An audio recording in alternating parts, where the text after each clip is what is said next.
ኢትዮጵያ ከ3 እስከ 5 ዓመት ውስጥ የተፈጥሮ ጋዝ ወደ ውጪ መላክ እንደምትጀምር መንግስት ገለጸ። በኢትዮጵያ ሶማሌ ክልል ካሉብ፣ ሂላላና ገናሌ ተብለው በሚጠሩ ቦታዎች 4.7 ትሪሊዮን ኪዩቢክ ፊት የተፈጥሮ ጋዝ ክምችት እንዳለ ተረጋግጧል። የኢፌዴሪ የማዕድን ሚኒስቴር አቶ ቶሎሳ ሻጊ እንደተናገሩት በኢትዮጵያ ከ1950ዎቹ ጀምሮ የተፈጥሮ ጋዝ ለማምረት ሙከራ ሲደረግ ቢቆይም ሳይሳካ ቆይቷል። በኢትዮጵያ ሶማሌ ክልል ከ10 ዓመት በላይ የተደረገው ጥናት አሁን ላይ ፍሬ ማፍራቱን ነው ሚኒስትሩ የገለጹት። ለኃይል ማመንጫነት፣ ለቤት ውስጥ ፍጆታና ለተሽከርካሪ የሚያገለግል የተፈጥሮ ጋዝ ክምችት እንዳለ ከተረጋገጠ በኋላም ፖሊሲ ጄኤል የተባለ የቻይና ኩባንያ የመጀመሪያ ዙር ቁፋሮ ጀምሯል። በቅርቡም ወደ ሁለተኛው ዙር ቁፋሮ ኩባንያው እንደሚገባና ለዚህም የሚያስፈልጉትን መሳሪያዎች ከውጭ ማስገባቱን ነው አቶ ቶሎሳ የገለጹት።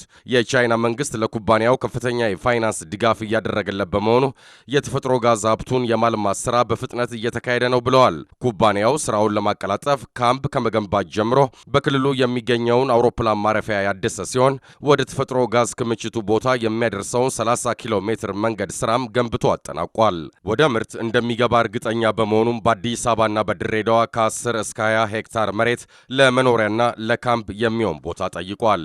በተለይ በድሬዳዋ በቀጣይ መንግስት የፔትሮሊየም ኬሚካል ኢንዱስትሪ ማዕከል ለመገንባት ካስቀመጠው እቅድ ጋር በተናበበ መልኩ ግንባታውን ለማከናወን ተዘጋጅቷል። መንግስት የተፈጥሮ ጋዙን በጅቡቲ ወደብ በኩል ለዓለም አቀፍ ገበያ ለማቅረብ እንዲያስችለው ከ1000 ኪሎ ሜትር በላይ የጋዝ ማስተላለፊያ መስመር ግንባታ የመግባቢያ ስምምነት መፈራረሙን ሚኒስትሩ ገልጸዋል።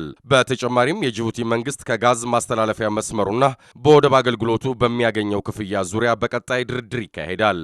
ፖሊሲ ጄኤል ኩባንያ በካሉብና በሂላላ ያለውን የተፈጥሮ ጋዝ ክምችት በ25 ዓመት ውስጥ ሙሉ በሙሉ አምርቶ ለገበያ ለማቅረብ ከኢትዮጵያ መንግስት ጋር ተስማምቷል። አሁን ላይ የተፈጥሮ ጋዙን የማልማት ስራው እየተገባደደ የሚገኝ በመሆኑ ከ3 እስከ 5 ዓመት ባለው ጊዜ ውስጥ የማምረት ስራ እንደሚጀምር ሚኒስቴሩ አስታውቀዋል። በዚህ ወቅት ኢትዮጵያ የተፈጥሮ ጋዝን ወደ ውጭ በመላክ በዓመት 1 ቢሊዮን የአሜሪካ ዶላር ገቢ ታገኛለች። የገቢ ክፍፍሉ የሌሎች ሀገራት ተመክሮን በመውሰድ የ70-30 ቀመረን በመከተል አገሪቱ ከገቢው 70 በመቶ ስትወስድ አምራች ኩባንያው 30 በመቶውን ያገኛል። ኩባንያው ስራውን ለመጀመር ከፍተኛ የአገር ውስጥና የውጭ ባለሙያዎች ያስፈልጉታል ተብሏል። ይህም ሀገሪቱ የተፈጥሮ ጋዝ ምርትን ወደ ውጭ በመላክ ከምታገኘው ገቢ በተጨማሪ ከፍተኛ የሥራ ዕድልና የቴክኖሎጂ ሽግግር ይፈጥራልም ተብሏል። ዘገባውን ያደረሰን ፋና ብሮድካስቲንግ ኮርፖሬት ነው።